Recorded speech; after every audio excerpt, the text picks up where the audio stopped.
বাঙালি খাবারের পাশাপাশি south Indian খাবারগুলো না আমার বরাবর পছন্দের। তার কারণটা এই কারি পাতা। প্রায় সব রকম সাউথ ইন্ডিয়ান খাবারে একটি কমন ইনগ্রিডিয়েন্টস কিন্তু এই কারি পাতা, তাই না? আর এই স্বাদ, গন্ধ সবকিছুই না আমার খুব ভালো লাগে। সাম্বার থেকে চাটনি, ধোসা থেকে ইডলি সবেতেই কারি পাতা ফ্লেভার মাস্ট। আর আজকে আমি আপনাদের সঙ্গে কারি পাতার পকোড়া রেসিপিটি শেয়ার করছি। এটি খেতে না ভীষণ রকম টেস্টি হয়।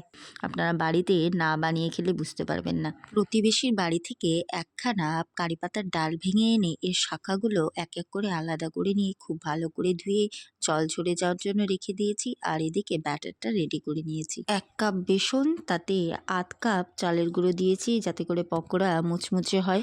এবারেতে জিরে, ধনে, লঙ্কার গুঁড়ো 1 চা চামচ করে আর 1 চা চামচ করে কালো জিরে, সাদা তিল দিয়েছি। এরপর একটু একটু করে জল দিয়ে ব্যাটারটা দেখুন ফেটিয়ে নিচ্ছি। এতে করে না ব্যাটারের ঘনত্বটা ঠিকঠাক থাকবে।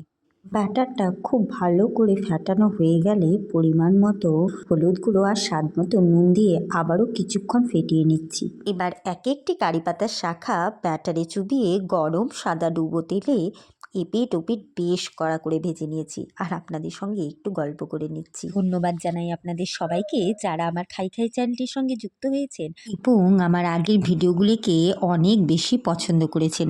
আর ধন্যবাদ জানাই আপনাদেরকেও যারা এখন আমার ভিডিওটি দেখছেন। আর বলবো ভিডিওটি ভালো লাগলে অবশ্যই লাইক, শেয়ার আর সাবস্ক্রাইব করে খাই খাইয়ের সঙ্গে যুক্ত হবেন। প্লেট ভরা মুচমুচে কারি পাতার পকোড়া একখানা টেস্ট করে নিচ্ছি। আর এর টেস্টের কথা আমি মুখে বলবো না, আপনারা বাড়িতে বানিয়ে খেয়ে অবশ্যই কমেন্টে জানাবেন।